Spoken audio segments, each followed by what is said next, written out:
Dear ladies and gentlemen, we are very much pleased to welcome you to our NF Wire Forum. Today, focusing on fine wire drawing. Again, as a virtual event only and not as planned in Antwerp, but with a new format of recorded presentations that you are free to watch at your convenience and a live panel to follow on May the 11th. Again, broadcasted from here, the Aurubis headquarters in Hamburg, Germany. My name is Tanja Winter, and I'm in charge for sales of rod at Aurubis. I have the pleasure of being your host today, and I look forward to the upcoming presentations of my colleagues, and also to your questions, which we would gladly receive before the live panel. I hope you have all watched our first online event from October, during which we introduced ourselves to you thoroughly. But let's still take a few minutes today to introduce the NF Wire Forum and its history to you. Harry, welcome again here to Hamburg. I'm glad that despite all the Corona rules, we were able to set this event up. And I thank you and our other colleagues for coming here. Thank you, Tanja. Ladies and gentlemen, a warm welcome to the second leg of the NF Wire Forum. For those who missed the first leg, don't worry. Please have a look onto YouTube, search for NF Wire Forum, and you will find 1.5 hours of pure information about the world of non-ferrous wire drawing, which we recorded in October 2020. My name is Harry Hofmann. I'm the sales manager of the division metalworking in BECHEM GmbH. You may ask, NF Wire Forum, what's behind it? You also may ask, NF Wire Forum, who is behind it? We created the NF Wire Forum as a platform for companies operating in the non-ferrous wire industry, producer of wire and cables, but also producer of equipment. We, and please allow me to introduce in the next slide who is we, thought it is a very good idea to invite you for presenting useful information all around the drawing process to update you and keep you updated about the latest news also for the future. Initially, we planned the NF Wire Forum to take place end of last year in Antwerp, Belgium. But due to the still existing situation, we had to change it into a video conference. As Tanja already mentioned, the first took place in October 2020.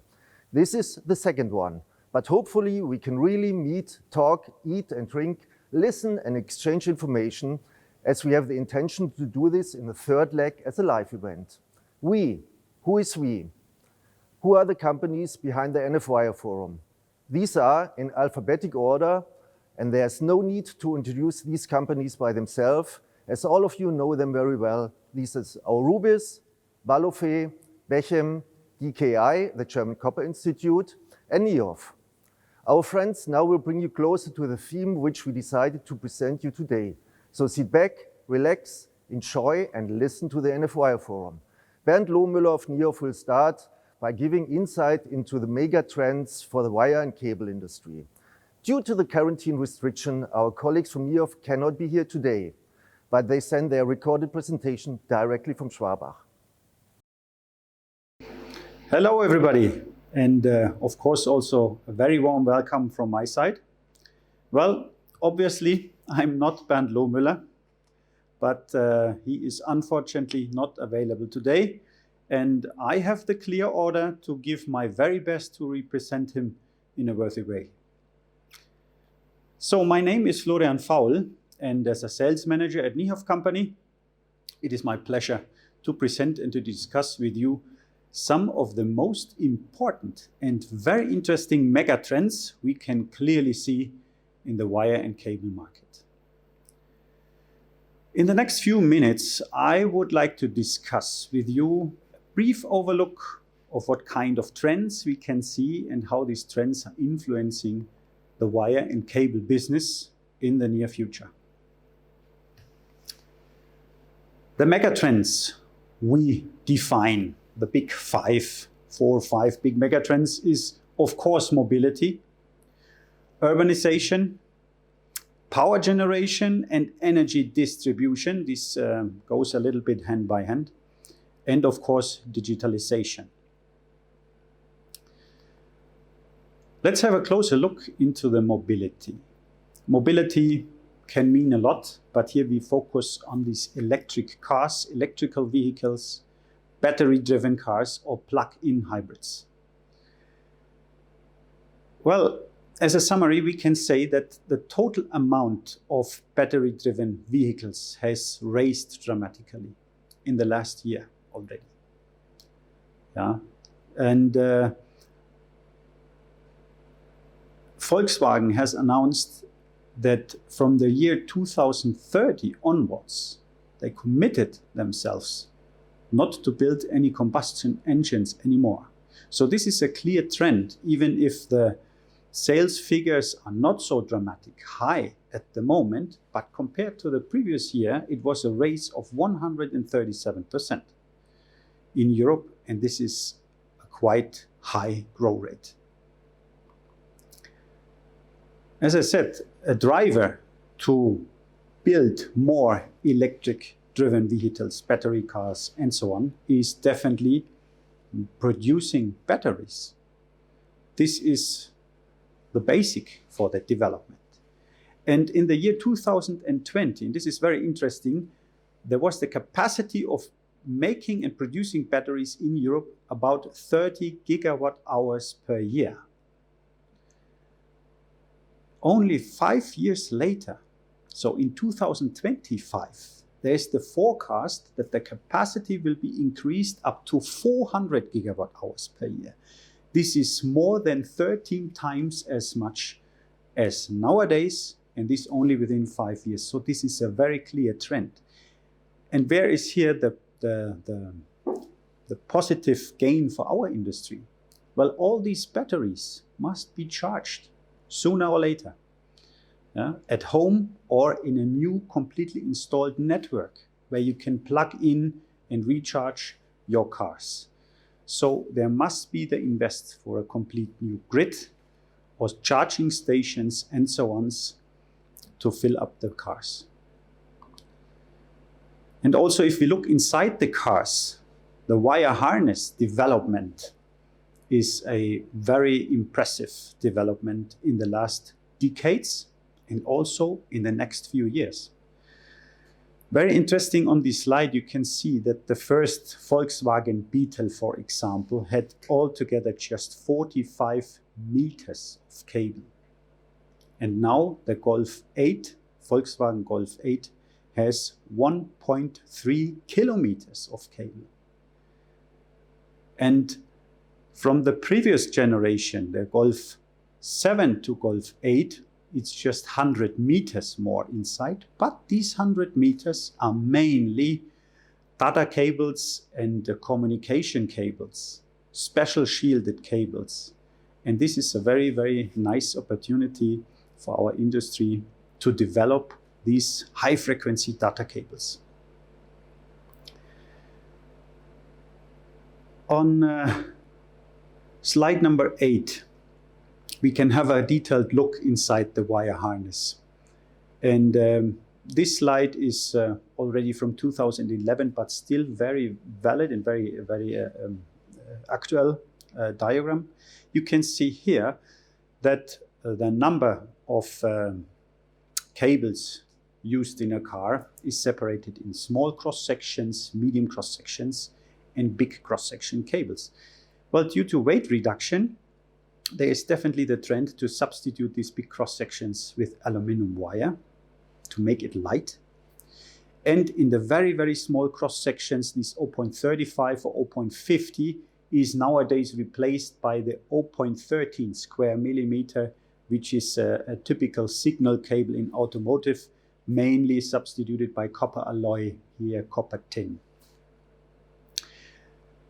Well, still there is remained a huge portion, a huge part of cables which are still made out of copper, so they will not be replaced. Let's talk a little bit about a huge field of megatrend, the megatrend of power generation and energy distribution. Within the next 30 years, so the forecast, on this planet, we need to double the energy production to satisfy all our needs. What does it mean? Coal and the traditional energy sources are limited, so we need to look into what the renewable energies like wind and solar energy. And for example here, if we imagine and follow the trend on the next slide into these renewable energies, wind and photovoltaic, a logical consequence from the slide before is a big opportunity for our industry. For example, a wind power station which is generating 5 megawatts requires about 6.5 tons of enameled wire plus another 1.5 tons of other cables. So this is a big and bright future for those who manufacture these kind of cables. And of course, all this energy which is generated needs to be transported. We need to make our educators about the transmission. The European Union has several targets. For example, 15% of additional transmission capability for each individual national power grid by the year 2030. So that means we need to upgrade the existing grids. These are massive projects. New investments are being planned at the moment, and in order to expand those grids or even to build new ones, as we discussed before, if you want to charge your electric vehicle, not at a gas station, but you need then a station which has power supply for your batteries. Let me take out one example of the transmission of power from one place to the other. A very ambitious project is about to be realized. It's the X-Links project, which transfers solar energy from the Sahara to the UK. This is a huge distance. One-way cable is 3,500 kilometers, but this project will be realized. Why? Because the United Kingdom needs stable energy in wintertime, in summertime, when the sun is shining or not shining, or if the wind is blowing or not. So here a big and safe energy producer is the Sahara, the region of the Sahara, and if we are able to transfer that energy to the UK or to Europe, to other countries, that would be a nice solution to cover these energy needs within the next 30 years. By the way, this project will, when it is finished, cover 7.5% of the energy needed in the UK. Urbanization is also still a very important topic. We have so many people living in the big cities worldwide, and going hand by hand to even save more energy, to improve the situation in the cities here is the development or the further development of smart buildings. This nice picture shows our plant in Schwabach. Here we also have a kind of a smart building, a building which is using energy when it is needed for heating, for light, and of course you need completely different cabling in inside such houses. And this is a big chance for our industry. And for the example, in the US, they have on plan to invest between 2020 and 2026. The investment into smart buildings will raise from $83 billion up to $230 billion dollars. This is a compound annual growth rate of 18.5% in this industry only. Necessary it is definitely because all these buildings, commercial and residential buildings, use 40%, so almost half of the generated power in the US is used by buildings, not by cars or others. And if we look a step further in those countries now, US, also in Europe, a big driver for the next development is definitely not driver, but let's say speeding up, is the COVID-19 pandemic. All of you, we can feel it every day. More home office days. Working from at home is very popular and necessary.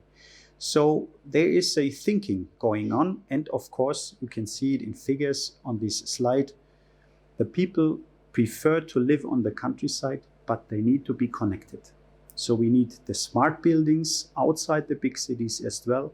We need cables, grids for information technology. And here we see a huge market as well. And the forecast figures, please have a detailed look on that slide. From 2021 onwards, 2022 up to 2023, there is the forecast that there will be a bigger invest in the next years. Well, and here we are almost on the last point of the megatrends. The last point, of course, is digitalization.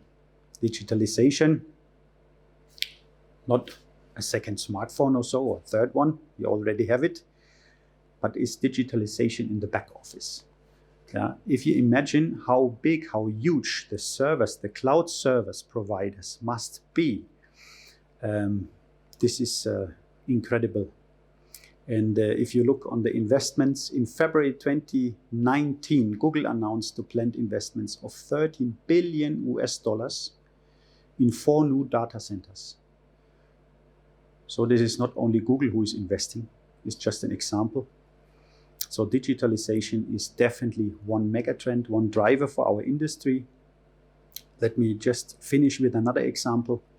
Automation, of course, is clear in our machines as well. Industry 4.0, just to give you some keywords. But also with the smartphones, from 4G to 5G, where is the gain for our industry? Because it's a mobile phone, there is no cable connection, not between the phones. But the transmission masts, if we change from 4G to 5G, we need approximately 5 times the amount of transmission masts. And all these transmission masts must be cabled, must have a power supply, and this is a fantastic news for our industry. Well, 10 minutes almost over, I think. So I need to come to the end with some conclusions. The discussed mega trends definitely provide a positive outlook for the wire and cable industry. In particular, the charging infrastructure for e-mobility will increase the demand of wire and cable. China, this huge market will be the largest market for e-mobility and infrastructure in future. In the next 5 years, we can definitely see it. The globally growing demand for electricity and the transition to renewables will have a positive impact on the demand for power cable. And last but not least, the digitalization, cloud computing, remote services, home offices, and so on, just yet started. Well, wire and cable industry offers a promising future. Thank you very much for your kind attention, and in case of open questions, please feel free to contact us. Thank you very much. This is a bright future for our industry. Up next is Michael Sander of the DKI, and he will elaborate on influencing factors on the fine wire drawing process. Ladies and gentlemen, my name is Michael Sander, and I represent the Düsseldorf-based German Kupferinstitut as its managing director on this online event. The Kupferinstitut is representing the interests of the copper processing industries as an independent technical association since 1927 and carries out knowledge transfer in the context of consultations, events, research projects, and studies. Before my colleagues start their presentations on the individual system elements that are relevant for a successful fine wire drawing process, I would like to give you a brief overview of the definitions and influencing variables on the drawing process. First of all, the first wires made of copper materials were produced around 9,000 years ago by punching and cutting tin copper stripes. The first drawing dies for drawing wires were used around 2,000 years ago. With the advancing technical development, the wire diameter became thinner, and so the diameter range of so-called fine wire also changed. When we are planning our first German language event, the first question that arose for us was how exactly fine wire and fine drawing capability should be defined today, and which key figures and influencing factors are relevant. We understand the ability to draw fine wires as the suitability of a pre-material and drawing process for the production of wires below a certain diameter with a specific quality and with sufficient process reliability. Fine wire drawability therefore means process reliability.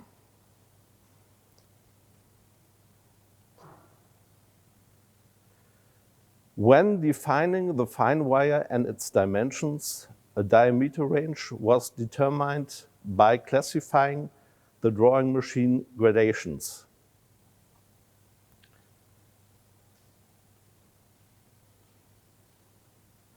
In addition, the lengths and the weights of wires up to the point of break were found as relevant KPI parameters for the performance of the drawing process.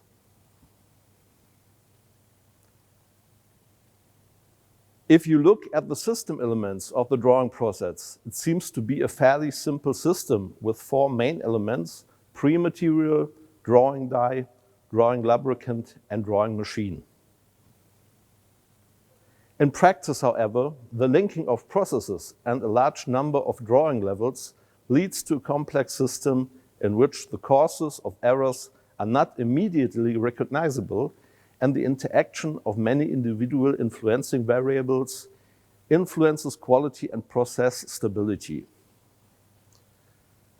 When the main influencing variables are shown in the Ishikawa diagram, it becomes clear that in addition to the pre-material, the drawing dies as a tool, the emulsion as a medium, and the machine with its methodology, the people, their management, and the analytics play a decisive role.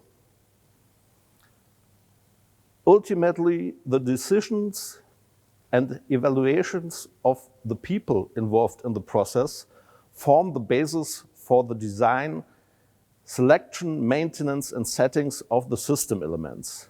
And so the knowledge of the process and the elements become a decisive success factor for the production process. To summarize again, fine wire drawability is a process capability for the production of wires under 0.15 millimeters. And the associated key figure is the production volume up to the wire break. In the following, the influence of the individual system elements, wire material, drawing tool, drawing lubricant, and drawing machine, as well as the human influence on the drawing process, will be explained by my colleagues. Thank you very much for your attention.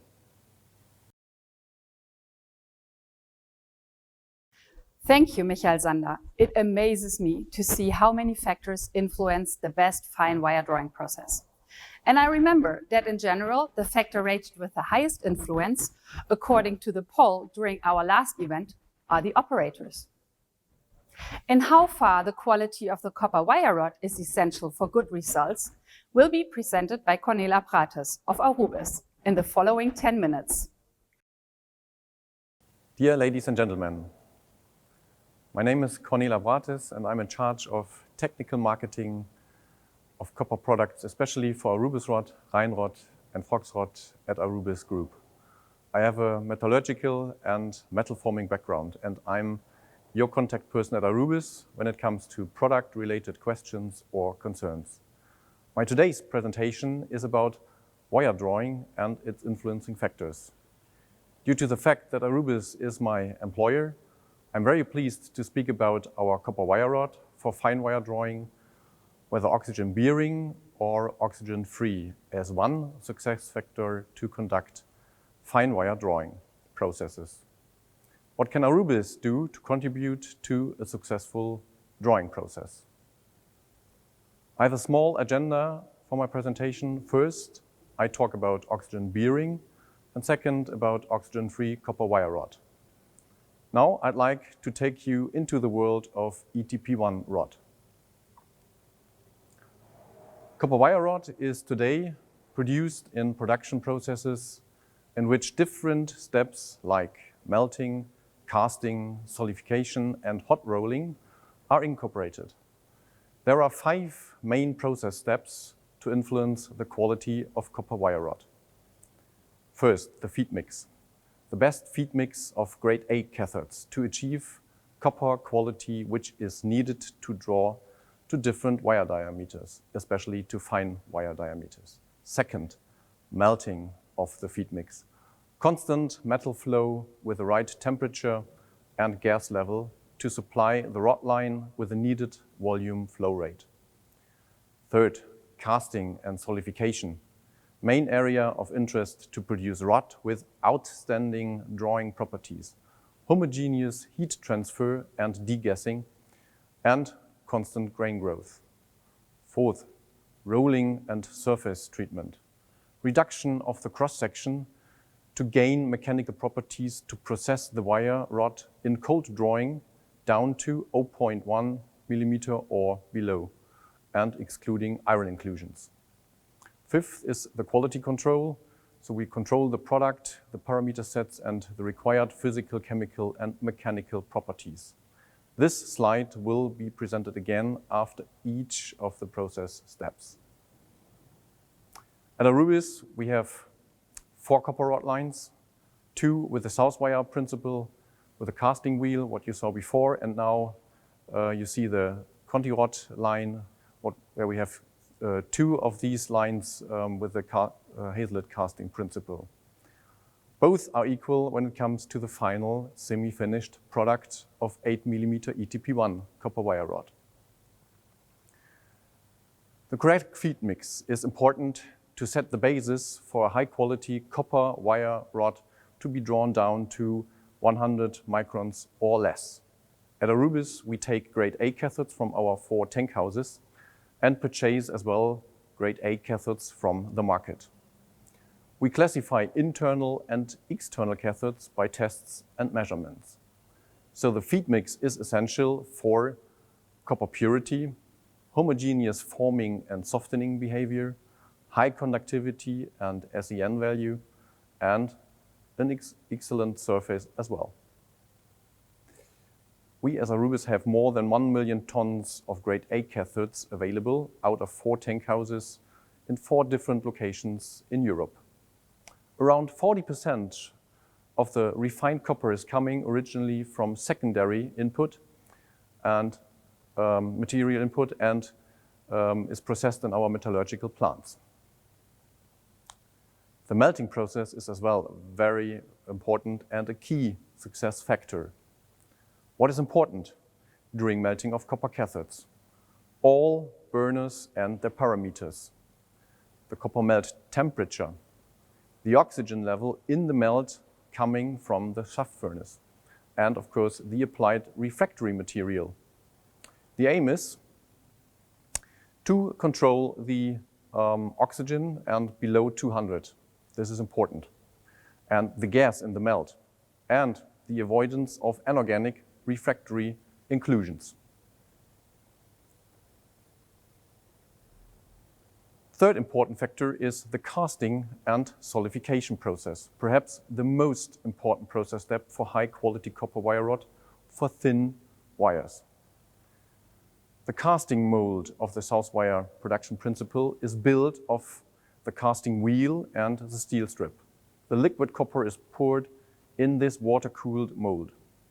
Important parameters are the liquid copper temperature in the tundish, a homogeneous heat transfer in the wheel and in the casting strip, And similar aspects are as well valid for the Hazelwood casting machine, for the Conti rod line.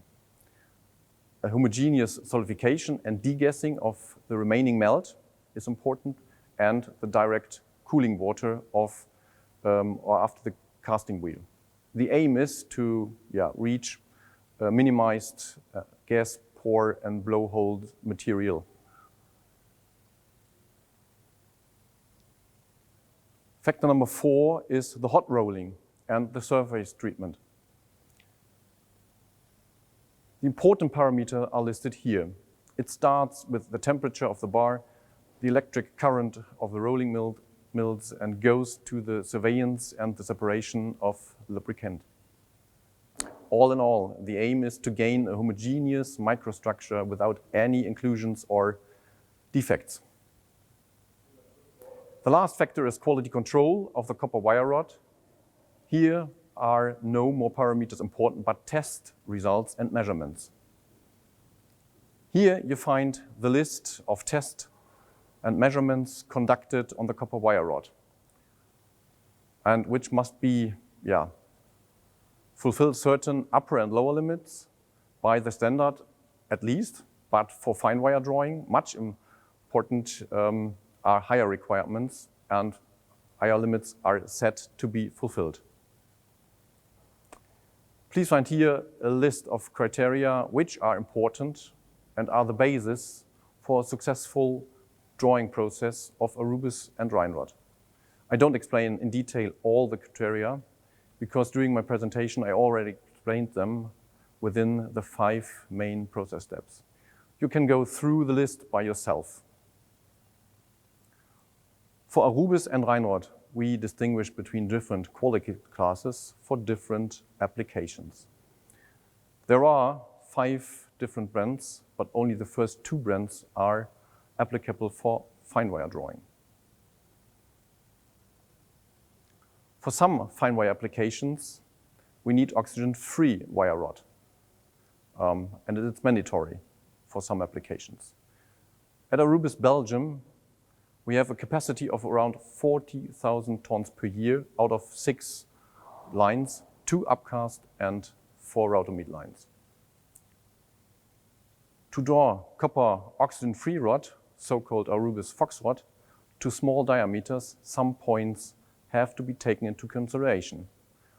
Process parameters, special solidification equipment, and application of graphite crucibles are important to produce Fox rod with low porosity and no anorganic inclusions. All in all, for Aurubis rod and Rheinrod, and as well Fox rod, there are process parameters and selection criteria which lead to only a small volume for fine wire capable rod, for wire diameters below 100 microns. Finally, Aurubis benefits of long-lasting customer relationships in the field of fine wire drawing. And therefore, we are convinced to apply the right production and selection criteria. Thank you for your attention. Thank you very much, Cornel. Of course, I am always impressed by how greatly copper can be formed. But in order to achieve the thinnest gauges, one needs to consider only the best tools. Let's now listen to what Michael Biller of Baloffe has to say on that. Michael, great to see you again here in Hamburg. Nice welcome from my side to this fantastic second new online format NF Wire Forum. Baloffe France. You have heard from Baloffe, and I want to show you and to speak about where we are, what we do, about drawing dies and special on fine size wire drawing. Where we are. We are a family-owned company and since more than 150 years working in the wire industry and producing dies. Our R&D department is working on optimizing the dies for the non-ferrous industry with all our know-how and our expertise. We are producing in France, close to Lyon, and we have 100% European production and a worldwide service for our customer. We are producing fully technology and automated and last present state of new process. The Baloffe products, our products, drawing dies. We are producing extrusion tools for the cable industry, also stranding, compacting dies, guides for magnet wire. We do also the repolishing and refurbishing service for dies. We give training and die analysis. We also produce equipment for die repair. And me, you have to know, I'm Michael Biller, the sales manager from Baloffe in Germany, Austria and Liechtenstein for more than 12 years on board. Coming to the range of products. Our range of products are 70% brand new dies from natural diamond and PCDs for all application from 3 mm down to 25 micron. Or in PCD from 33 mm down to 25 micron. 5% our production is diamond tools for extrusion and 10% special products like guides for magnet wire production. The big increasing part is the die repair, not only for use, also for integrate these technology by our customer. The positive detail is by our own repair, a quick reaction and helping by problems, especially diameter problems or scratches on the wire. For these, we do also a technical training for managing the die shop and the internal die production. Coming now to the drawing dies. Which material is used for drawing dies and for the drawing industry? What is the optimized product for your need? We make a difference in monocrystalline products and polycrystalline products. Coming first to monocrystalline diamond. We are using natural diamond die. Every piece is in one-to-one controlled and checked. On these photos, you can see mainly two different types of diamond, octaeder and dodecaeder forms are using for the industrial use. But we also using industrial product, monocrystalline products, known as the SSCD, synthetic single crystal diamond. These diamonds are the same used for the jewelry industry, but the request for drawing is much, much higher because we cannot use diamond with inclusion. That will damage quickly the drawing die or latest the repolishing.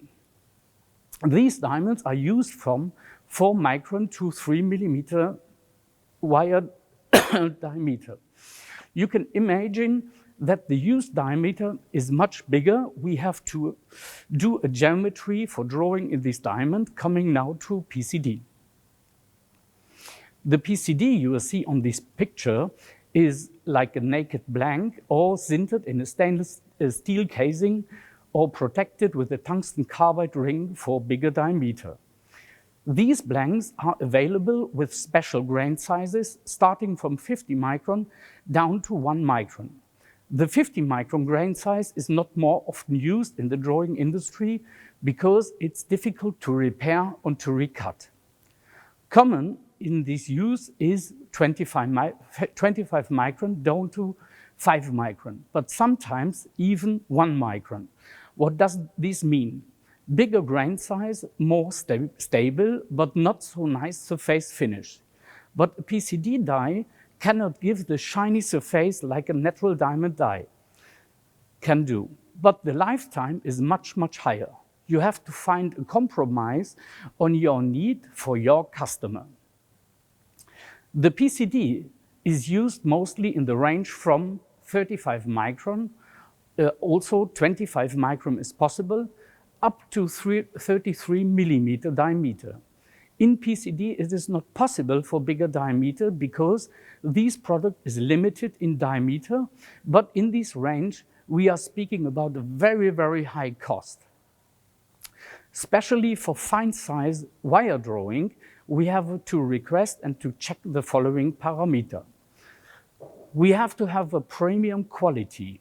The die size has to be produced with the adapted tolerances. The die geometry for the angle, the cylindric part, the bearing, And also the back relief and the exit has to be chosen to the material and to the drawing specification. The polishing must be perfect, and the area from angle to the cylindric part must be well rounded. We call these internally blended. You have to have a fantastic blending. And finally, a mirror polishing to reduce the strength of drawing. We have special, in the multi-wire machine, produced the same geometry and the same diameter. We are having sometimes more than 1,000 dies on one machine and one single process. How we are producing the die? Step 1, we put the diamond in the casing, and step 2, we fulfill with sintering material. In step 3, we are sintering with pressure and high temperature. In step 4, it's a mechanical opening to the diamond material. In step 5, a precise opening and drilling by laser or EDM cutting. In step 6, we are polishing and calibrating the die. The important point is the wire control.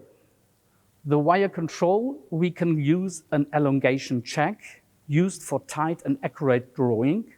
This means 1% elongation checking is 0.5 micron for a wire with 100 micron. If we are smaller than 100 micron, we can use also the weight. The accuracy is about 6 microgram. This means 0.03 micron for wire with 20 micron. It's very, very small. The following conclusion should help us. Please use a cleaning raw material.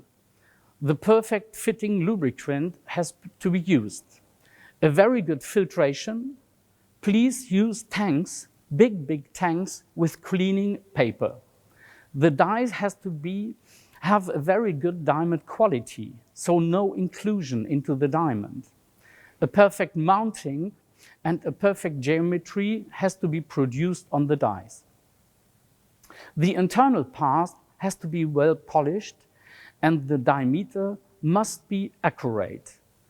Please check that the dies in the multi-line machine has the same quality and the same tolerances. Check and control these dies frequently. Take them out from the machine earlier for a quick repair, a quick checking, because you have then a longer use in this machine and you can produce longer. For all this information, you can call us with an email, you can send us an email, and thanks very much for your attention.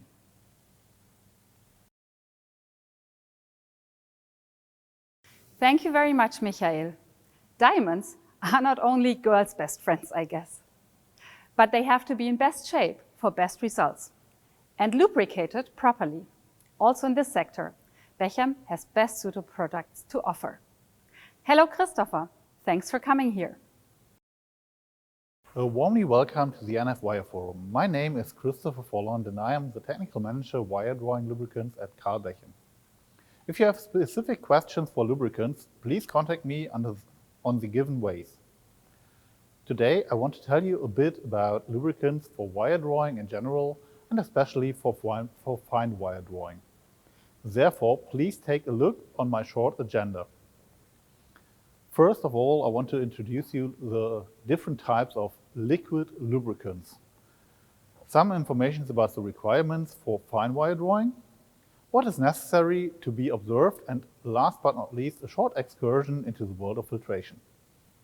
So let's start with the drawing lubricants. Which types are there and what are their characteristics? The first one would be drawing oils.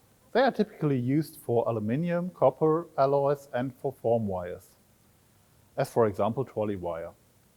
Oils have some benefits, as a very good lubricity and a flexible viscosity, but also some downsides. They have a quite poor cooling capacity and the filterability is weak.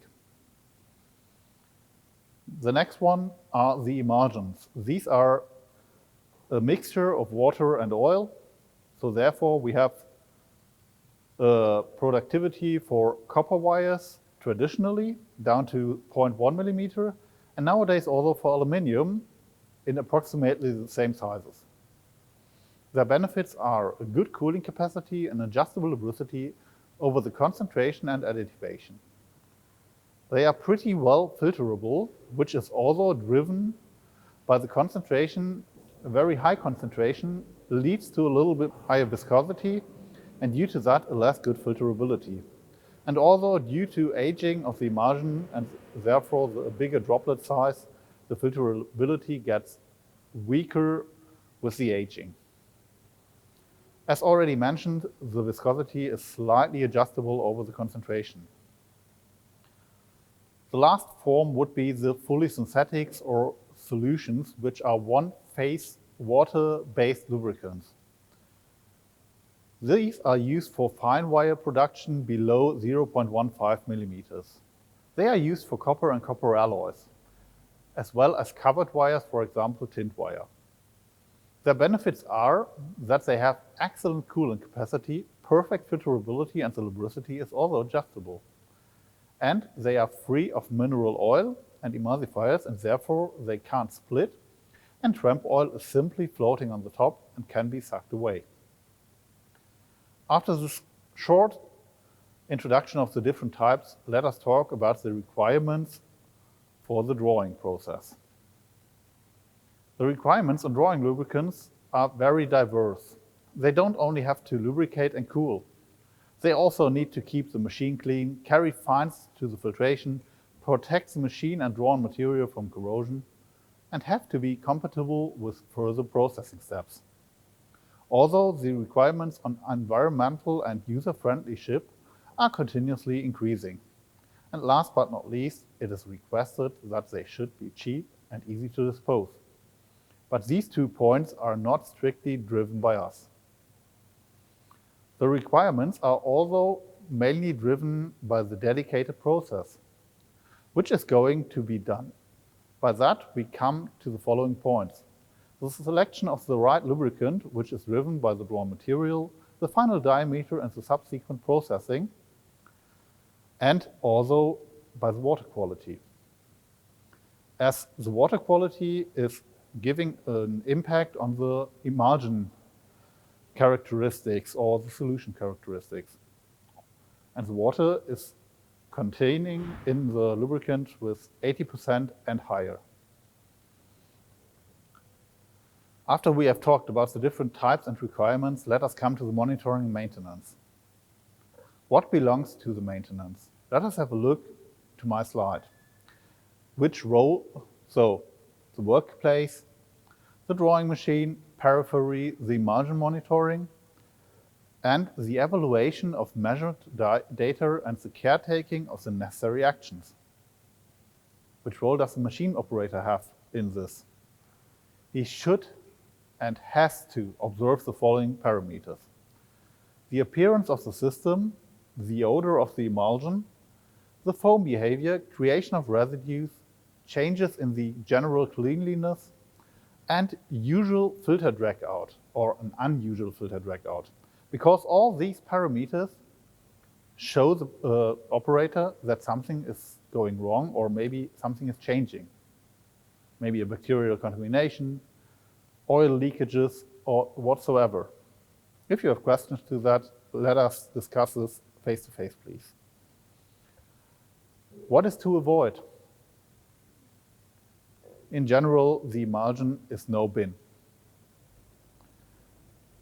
In former times, it was quite usual to throw some dust into the emulsion and let it stay there. You shouldn't do that, especially if you are drawing fine wires. The cleanliness and the perfect cleaning properties of the emulsion or solution are very necessary. The addition of not committed additives or cleaners can also have a very bad impact on the drawing process. And the driving of the system with outside the nominal temperature for a longer time can also make problems. What do you have to take care of? As already mentioned, the nominal temperature range, which should be between 35 and 45 degrees Celsius as a big range and ideally should be between 38 and 42 degrees Celsius. Adherence of advised measures and frequent control and documentation of essential emulsion data. What are the essential emulsion data? First of all, the concentration and the pH value, as already written on the previous slide. But also the conductivity, dissolved copper, and microbiological contamination. But they only need to be measured if needed. Corrosion protection tests on iron or copper should only be done if there is a suspected problem, as they are quite difficult to make and to evaluate. So the point 1 and 2, so the concentration and pH value should be measured ideally daily and at least twice a week. And they need to be documented and observed. As the conclusion out of this, a trouble-free wire production only is possible through a targeted emulsion maintenance and proper monitoring. Now let's take our short excursion into the world of filtration. How is the size of the filter calculated? How should be the tank size? And so on. So the dimensioning of the tank and filter. The tank size should be 10 times the flow rate per minute, minimum. So for 400 liters per minute, it must be 4,000 liter tank size. The filter size is not only calculatable on the tank size or the flow rate. Here also the filter fine, how fine is your filtration is the point, and how is the backflow system. Do you have a backflow by gravity, or is it a pumping system which is only pumping every 2 to 3 minutes or whatsoever? But please discuss this with your chosen filter producer. They have the higher knowledge on this. For the right filter material, the main point is the finer the merrier, especially for fine wire drawing. But it should be at least 100 grams per square meter. And you need to maintain your filter system. If it is not proper sealed, the emulsion will just flow beside and you have no filtration at all. Sizing of piping and pumps also should be observed and needs to be dedicated to your flow rate and everything. So let us take a short resume of what we have talked about. For the fine wire drawing, the following parameters are essential according to the lubricant. The right lubricant choice, the dedicated system design, optimized filtration, usage of a suitable water quality, a perfect coolant maintenance, and an observing by the operator.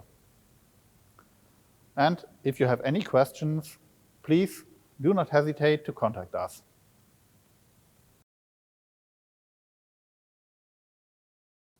Christopher, thanks so much. We have already listened to many essential factors for fine wire drawing and are now coming to the real hard stuff, the wire drawing lines. We are pleased to have Stefan Gorgels of NIEHOFF sharing with us how to ensure best results from this side. A warm welcome from my side. My name is Stefan Gorgels. I'm a sales manager at NIEHOFF company. These are the sources I used in my presentation.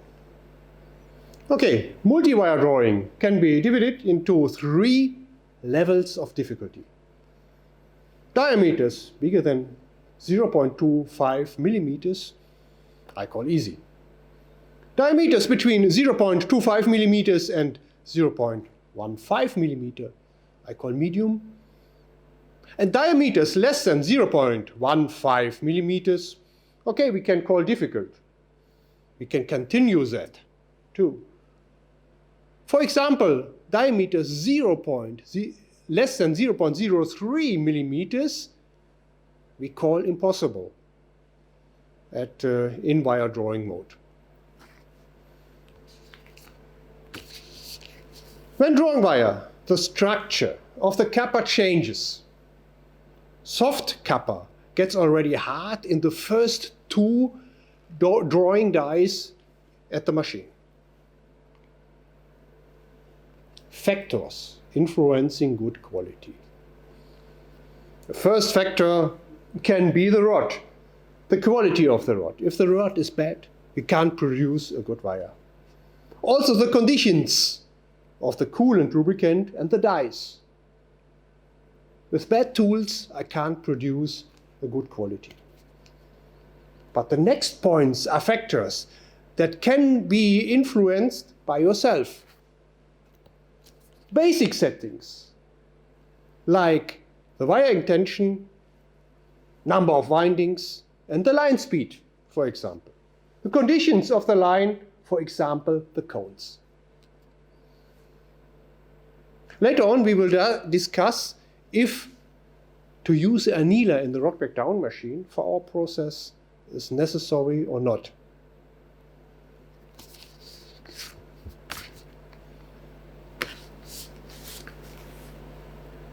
The most important factor is the human factor, is the knowledge of the machine operator. If the machine operator fails, no good quality can be produced. Okay, my colleagues have already reported on the topics of rod, lubricant, and the wire, and the dies, sorry. Now let's talk about basic settings at the machine. But what are basic settings? For example, at a rod breakdown machine, a basic setting can be the wire elongation, the graduation. Normally we start with 55% and it's decreasing down to 25%. But producing a pre-drawn wire for a fine or multi-fine wire process, it can be it can be useful to have a wire extension of about 42%. What's only important? Important is the manufacturing speed. That means producing too fast with a rod breakdown machine or with a multi-wire machine can be a problem. Our settings like wire extension, speed, and so on, we will find in the drawing die table which is created by the machine supplier.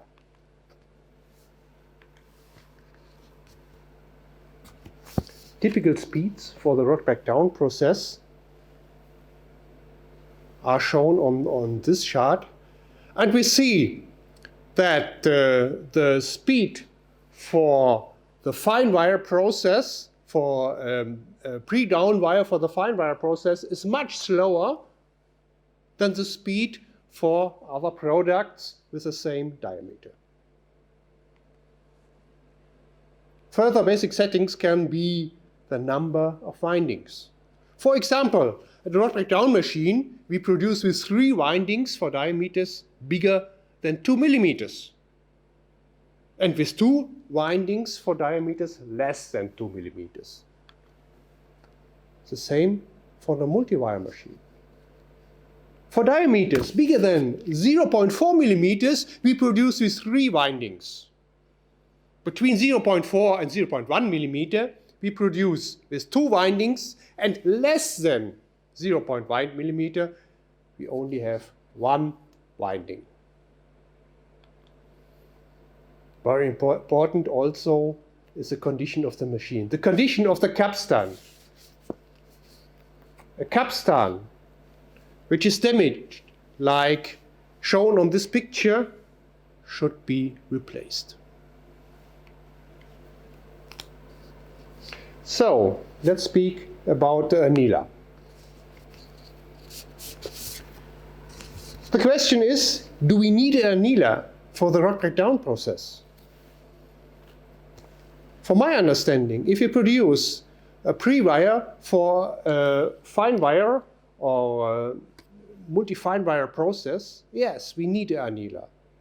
The benefits of the annealer are a lower tension strength and a higher elongation. This improves the flexibility of the wire, and this minimizes the risk of a wire break. But we also have some disadvantages. We have a higher energy consumption, and we need spare or wear parts for the annealer. This costs money. Using an annealer, it's very important that we have the right settings for the annealer. The annealing curve is our most important tool. Annealing must always be carried out in the area of the scanning curve. Anyone who chooses the operating point beyond point 2 on this curve destroys the structure of the copper. But not only the structure of the copper will be destroyed, although also the contact pulleys will be destroyed by settings which are not correct. But let's speak about contact pulleys. It can be useful to have a moving unit to clean or to move the contact pulley, that the wire is not only running in the same position. But what's also very important is that we use the right settings for the dancer for our take-up system. The dancer defines the contact pressure of the wire on the contact pulleys. If the contact pulleys, or if the contact pressure is too low, the wear on the contact pulleys is very high. Very important also is the lubricant system. A regular maintenance and a regular cleaning of the system, that always is enough lubricant on the wire and on the capstan. So you know, the time for my presentation is only 10 minutes. So I can say, that's it. Finally the hind. Please always produce with the correct lubricant temperature. Ladies and gentlemen, thank you very much for your kind attention. If you have questions to this presentation, please don't hesitate to contact me. Here you see my email address and my phone number. Thank you very much. Wow, so much to consider, especially in order to avoid wire breaks. The NF Wire Forum has spent quite some combined effort and analysis to develop a catalog of types and characteristics, which Cornel Abratis will now present for all partners. Dear ladies and gentlemen, the NF Wire Forum would like to give you an overview of the main wire break types and their possible root causes, which we, as a consortium partners, are confronted with by our customers on a daily basis. Unfortunately, there are incidences resulting in wire breaks, which lead to downtimes in your production departments. Important is to understand what kind of wire breaks the sample shows and what leads to the different wire break types. All in all, wire break is an unfavorable result of interactions between wire material, drawing dies, lubricant, and the machine, as well as the drawing process parameters. In general, there are well-known wire break types which occur from time to time each and every wire production facility. There are three main types, which are first, cup and cone, second, ductile force, and third, inclusion breaks. The other mentioned types are well known and present too, but with less frequency to our experiences, but important to know as well, to be identified correctly. The typical wire breaks are listed here top down. First of all, the cup and cone break. You have a cup side with a deep cavity in the middle of the wire, or a cone side with a symmetrical necking and a tip. You see normally surface defects, draw marks, etc., aside of the breakage area, and no impurities of phase agglomerations, but inner cracks, so-called crawfeeds, in longitudinal cross sections. So the damage mechanism is a high shear stress between the wire surface and the neutral line, and that induced local material failures where the max material stress level is exceeded. So then the inner cracks, the so-called crawfeeds, occur. The tip of the crawfeed is orientated in drawing direction. And with additional strain, these cracks grow and reduce the load-bearing cross-section of the wire until the wire breaks. So possible root causes are insufficient lubrication or a short instant of lubrication film in the drawing die. So only a second or a millisecond without lubrication can contribute to these inner cracks. And these inner cracks occur in dies much before the break. Then a drawing die wear can be the reason, or a drawing die which is clogged or blocked. Let's come to the second cup and cone break, which is characterized by a hole and a conus at both break ends normally, and necking at break area. What is clearly visible is the second phase enrichment locally in the microstructure. The damage mechanism and the possible root causes are, in the end, the second phase enrichment, which causes tensions in the microstructure, depending on the size and the distribution of these second phases and the different forming behavior of the second phase. The crack develops, the separation of the material is increasing, and in the end there is a ductile breaking of the remaining cross section. The root cause is definitely the cuprous enrichment of a copper wire rod line. Let's come to the force break or strain-induced break. There is a local symmetrical necking of the material. And there is a ductile break area with funnel or so-called honeycomb structure. And you see normally drawing marks or other surface failures in drawing direction. The damage mechanism and the possible root causes are a geometrical softening, so the necking of the wire, which is bigger than the physical hardening of the metal of the copper wire. There's an uncontrolled local plastic deformation by tensile stress. The root causes can be blocked wires on the capstan or, in general, unfavorable conditions of wire, dies, and process parameters. Let's come to the very well-known inclusion breaks. Typical is the V shape of the break area, with or without pressed in or inner particles. Then you see as well the surface cracks, small ones, in drawing direction. And if you are lucky, you can find as well smaller particles or rest of particles in these crack lines. The damage mechanism and the possible root causes are, in the end, reduction of the load-bearing cross-section by the particles or inclusions, with wire diameter reduction during the drawing process. We have a notch effect, we have exceeding of the failure stress. And